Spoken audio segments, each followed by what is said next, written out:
जय माँ भुवनेश्वरी, आप लोगों का दिन मंगलमय हो। कल हमारा एकदम से प्लान बना कि चलो हम कहीं घूमने चलते, तो हमने सोचा चलो रेणुका झील जाया जाए। रास्ते में हमने रुक के नाश्ता किया, क्योंकि हम सुबह सुबह निकल गए थे, तो हमने नाश्ता नहीं किया, घर पे नहीं किया था। फिर थोड़ी दूर जाने के बाद हमने कई तरीके के दृश्य देखे जो बहुत ही अद्भुत थे। उसके बाद हम रेणुका माता जी के मंदिर पहुँचे। वहाँ पहुँचने के बाद हमने रेणुका माता जी के दर्शन किए।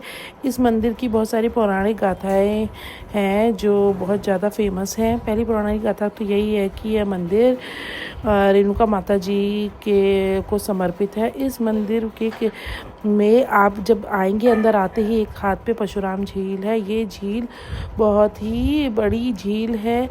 ये परशुराम माता रेणुका के पुत्र माने जाते हैं।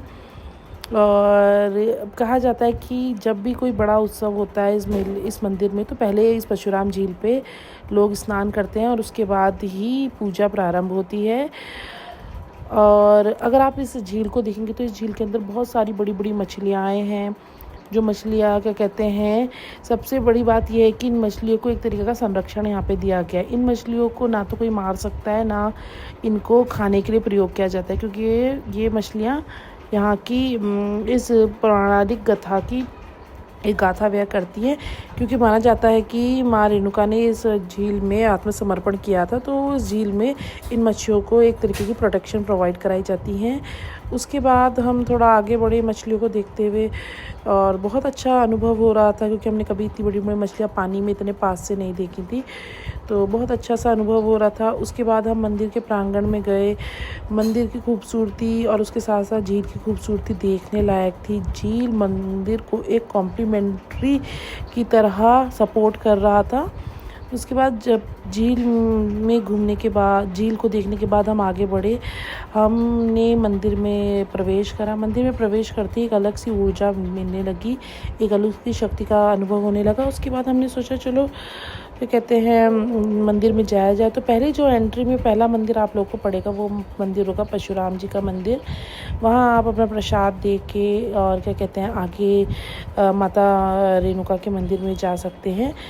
और मैंने यहाँ लोगों को बहुत सारी चीज़ें करते हुए देखा। लोग यहाँ पे अपने घर से अनाज लेकर आ रहे थे। अनाज लाइक गेहूँ जो वो उगाते हैं वो लेकर आ रहे थे और उसको चढ़ा रहे थे, उनके हिसाब से कि माँ रेणुका उनके इस काम को बरकत दे, वो जो ये काम करते हैं उसको बरकत दे, और उनको एक तरीके से आशीर्वाद मिले। उसके बाद हम माँ रेणुका माता परशुराम जी के मंदिर के अंदर जाने के बाद हम माँ रेणुका माँ के मंदिर गए। माँ रेणुका माँ के मंदिर में बेसिकली उस समय कोई पुजारी थे नहीं, तो हमें अपना श्रृंगारदान वहाँ पे खुद ही चढ़ाना पड़ा। हमने वहाँ पे अपना श्रृंगारदान रखा, पूजा वूजा की। माता रानी की मूर्ति देखने के बाद मेरा तो दिल इतना खुश हो गया कि मैं क्या ही बताऊँ। माता रानी की मूर्ति एक अलग ही किस्म की खूबसूरती बयां कर रही थी। जिस हिसाब से उनके बारे में गाथाएं फेमस हैं, उस हिसाब से वो मूर्ति बहुत ही अलग रूप दिखा रही थी। जब हम अंदर गए तो माँ रेणुका के मंदिर में, तो मेरा सबसे पहला ध्यान माता रानी की मूर्ति पे गया। वो लग रहा था कि एक सुंदरता का प्रतीक है, और क्या कहते हैं वो मूर्ति अपने आप में ही एक गाथा बयां कर रही थी। उसके बाद हमने वहाँ अपना श्रृंगारदान चढ़ाया, वहाँ प्रसाद चढ़ाया, और हम बाहर की तरफ को आ गए। बाहर आने के बाद हमने मंदिर थोड़ा, और हमने सोचा चलो थोड़ा मंदिर को और एक्सप्लोर किया जाए। तो हम बाहर आने के बाद हमने मंदिर देखा, थोड़ा मंदिर एक्सप्लोर करा। उसके बाद हमने एक्सप्लोर करा। हम एक और कमरे में गए, वहाँ पर भी बहुत सारी चीज़ें हमने देखने के लिए मिली। माता रानी के कई अलग अलग रूप, कच्छ रूप, विष्णु रूप, मतलब विष्णु भगवान के कई जितने अवतार हैं वो हमें उस कमरे में कक्ष में दिखाई दी। वो मैं अभी आपको आगे दिखाऊंगी।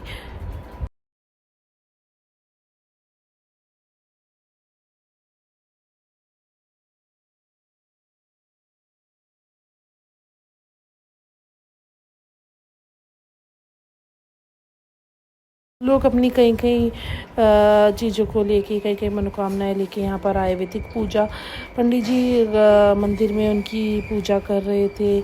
कुछ लोग अपने को जड़वाने के लिए, कुछ लोग अपने अनाज की पूजा करवाने के लिए। मैंने यहाँ पे कई सारे नए नवेली दुल्हनें भी देखी जो शादी के बाद तुरंत बाद यहाँ माता का आशीर्वाद लेने आई थी।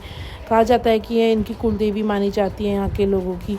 उसके बाद हम एक कक्ष में गए जहाँ पे विष्णु के तरह तरह के अवतार थे, जैसे कच्छ रूप, अलग अलग रूप, वो सारे रूप यहाँ पे विष्णु अवतार इस एक कमरे में थे, जिसे देख के बहुत दिल खुश हुआ। मैंने फ़र्स्ट टाइम विष्णु भगवान के इतने सारे अवतार देखे। जैसे आप देख सकते हैं नीचे नाम भी इनके लिखे गए हैं, अगर आप इनके नाम पढ़ें तो, जैसे कच्छ भगवान का ब्राह्मण रूप, उसके बाद आप देख सकते हैं और डिफरेंट डिफरेंट टाइप के उनके नाम रखे हुए थे।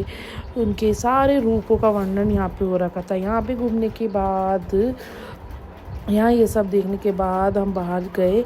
बाहर हमने और मंदिर का टूर लिया थोड़ा सा, हमने वहाँ पे थोड़ी फ़ोटो वोटो खिंचवाई।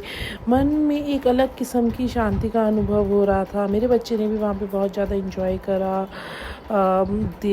उसमें कहते हैं मंदिर में। उसके बाद हम बाहर आए। बाहर पे एक जगह पे बाजगी महाराज को पैसे दिए, बाजगी महाराज ने हमारे लिए ढोल बजाए, और वो भी एक अलग तरीके का अनुभव था।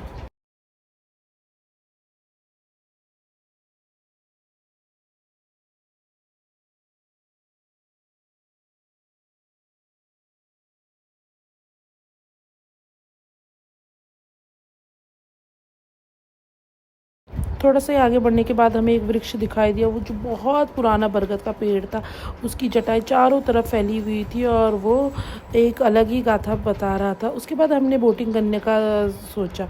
बोटिंग का ऐसा था कि 350 रुपीज़ में बोटिंग हो रही थी, लेकिन 350 में आप अकेले ही बोट में जाएंगे, और ये एक मैनुअल बोट थी।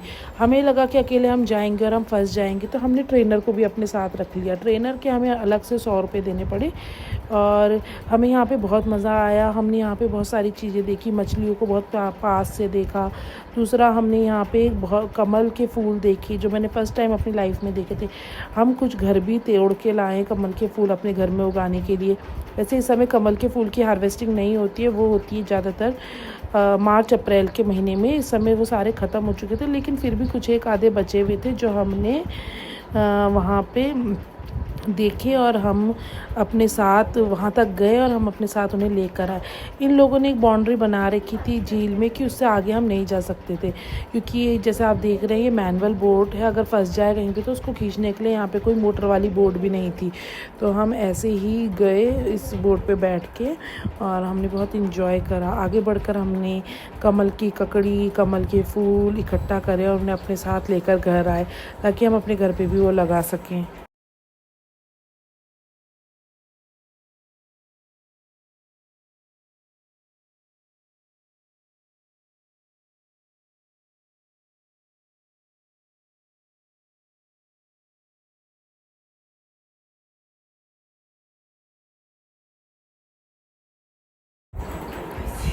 झील इतनी सुंदर और इतनी ज़्यादा मछली से भरी हुई थी। झील का पानी देखने में तो हरा है, क्योंकि ये एक जगह पे पानी एकत्र किया गया है, लेकिन ये झील का पानी जो होता है वो ऊपर से आता है। लास्ट में हमने मछलियों को दाना दिया, बाहर आके उनके लिए दाना खरीदा, उनको दाना दिया, उन्होंने भी वो खा के बहुत इंजॉय करा। ये देख के हमें बहुत अच्छा लगा। हमने पहली बार इतनी बड़ी बड़ी मछलियाँ अपनी आंखों के सामने देखी और उनको खाना दिया। आशा करती हूँ आपको ये व्लॉग अच्छा लगा होगा। Thank you so much. Please like and subscribe my video for more informative vlog. Thank you, bye bye.